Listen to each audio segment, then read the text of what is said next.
Ukraine से वापस पहुंचा दिव्यांशु, बताए हालात कैसे बीते वो दिन, कैसे मिली मदद, कैसे पहुंचे भारत। औरैया के दिव्यांशु पहुंचे यूक्रेन से अपने घर औरैया तिलक नगर। दिव्यांशु के माता पिता ने दिव्यांशु को सुरक्षित देख उतारी आरती और तिलक कर खुशी की जाहिर। दिव्यांशु एमबीबीएस की पढ़ाई करने गया था यूक्रेन, प्रथम वर्ष का था छात्र। दिव्यांशु ने बताया वहां रूस के सैनिकों द्वारा भारतीय नागरिक को नहीं छोड़ा जा रहा है, अंदर कंट्री के लोगों को काफी परेशान किया जा रहा है और भी कई रहस्य बताए। यूक्रेन पर रूस के आक्रमण के बाद वहाँ रह रहे भारतीय छात्र छात्राओं में अपने घर वापस लौट औरैया निवासी दिव्यांशु ने वहां की हकीकत बयां करते हुए कहा कि यूक्रेन में युद्ध के उस दौर को हम जिंदगी भर नहीं भूल सकेंगे। दिव्यांशु शेखर ने बताया कि भारतीय दूतावास के माध्यम से पूरी सुरक्षा के साथ उन्हें घर तक पहुंचाया गया। इसके लिए वो उनका बहुत बहुत आभार व्यक्त करते हैं। साथ ही उन्होंने भारत सरकार से वहां रह रहे अन्य छात्र छात्राओं को भी जल्द से जल्द भारत वापस लाए जाने की अपील की है। शहर के मोहल्ला तिलक नगर निवासी दिव्यांशु शेखर पुत्र हरीश नारायण त्रिपाठी, जो यूक्रेन में एमबीबीएस के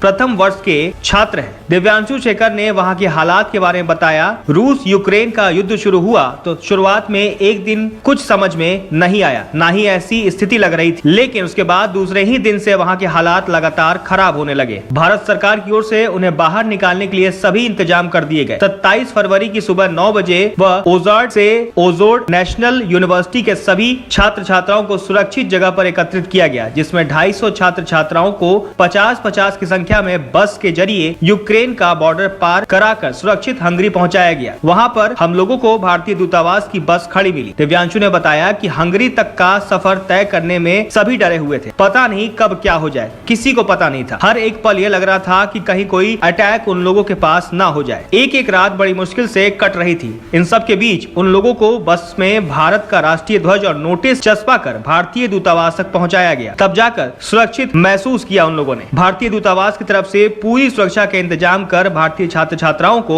सुरक्षित निकालने में पूरी सक्रियता बरती जा रही है। यूक्रेन में हम लोग थे वेस्टर्न बॉर्डर पे उजरोड सिटी में। अच्छा, वहाँ क्या एमबीबीएस कौन सी ईयर? First year. अच्छा, वहाँ से आप लोग कब निकले थे? हम लोग उजरोड से निकले थे 27 तारीख की सुबह 9 बजे।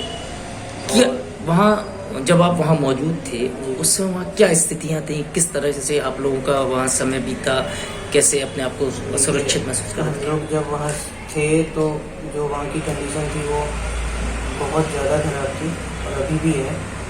हमारे साथ के बहुत से बच्चे मतलब कि घर की वगैरह में अटके पड़े हुए हैं, तो पूरी तरह से फंसे हुए थे। अभी तो फिलहाल वहाँ से निकल गए, उस रोड पहुँच गए, उस रोड से हंगरी की तरफ निकल गए।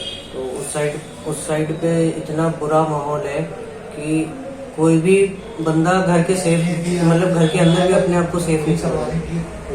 मतलब हम लोग थे तो हम लोग को ये लग रहा था कि लबीब तक बम गिर चुका है, कब हमारे पास गिर जाएगा हमें नहीं पता। बहुत मतलब बहुत ज़्यादा भयानक सिचुएशन है वहाँ पर। यूक्रेन सरकार की तरफ से कोई वहाँ कोई मदद की? नहीं, वहाँ यूक्रेन सरकार की तरफ से कोई मदद नहीं है। जब आप लोग वहाँ से चले तो क्या किस तरीके से यूक्रेन से बाहर निकले, क्या संसाधन थे, कैसे उपलब्ध हुए? देखिए, जब हम लोग वहाँ से चले थे तो वैसे तो सब बंद है ट्रांसपोर्ट, बट इंडियन एम्बेसी की तरफ से पहले हम लोग को हमारी यूनिवर्सिटी से सब बच्चे जहाँ भी फंसे हुए थे, जो फ्लैट में रह रहे थे, जो कहीं दूसरी जगह रह रहे थे, सबको हमारी यूनिवर्सिटी में एक साइड पे इकट्ठा किया गया, जो थोड़ा बहुत सेफ था बॉर्डर। उस साइड पे हमको एक साथ करके फिर लिस्ट निकाल के हम लोग को 250 बच्चों की लिस्ट मतलब बसों में हम लोग को पहुँचा के फिर यूक्रेन का बॉर्डर पार कराया बस के थ्रू। फिर जब वहाँ से फिर हम हंगरी में जब एंटर हुए तो वहाँ से इंडियन एम्बेसी की बस खड़ी मिली। फिर हमने बस चेंज की और बस चेंज करके फिर इंडियन एम्बेसी की बस में बैठ के और फिर हम लोग बुडापेस्ट की तरफ गए थे। यूक्रेन का वो कौन सा हिस्सा था जहाँ आप लोगों को सुरक्षित किया गया था? वेस्टर्न पार्ट था उजरोड। किस यूनिवर्सिटी से थे आप? उजरोड नेशनल मेडिकल यूनिवर्सिटी। अच्छा, तो यूक्रेन से और इंडियन एम्बेसी की बस तक पहुंचने में क्या समस्याएं रही, क्या किस तरीके से एक भय में रहे? क्या देखिए, डर सबको लग रहा था क्योंकि किसी को कुछ पता नहीं था कि कब क्या हो जाएगा, तो सब बहुत डरे हुए थे। हमारे साथ के बच्चे जो थे वो भी डरे हुए थे और काफ़ी टीचर्स भी डरे हुए थे। बट क्या कर सकते हैं, हम लोग का जो मतलब जिस यूनिवर्सिटी के हम लोग थे तो उनकी रिस्पॉन्सिबिलिटी थी बॉर्डर तक पहुंचाने की। तो उन लोगों ने सेफली हमें मतलब पहुंचाया आराम से, बस के ऊपर इंडियन फ्लैग लगा के और नोटिस लगा के कि Indian students on the board. And इस तरीके से हम लोग 4-5 बसों में बच्चे निकाले गए, 50-50, 60-60 बच्चे करके बॉर्डर तक। फिर वहाँ से इंडियन एम्बेसी की कस्टडी मिली है। टॉप स्टोरी ब्यूरो के लिए औरैया से जाहिद अख्तर की रिपोर्ट।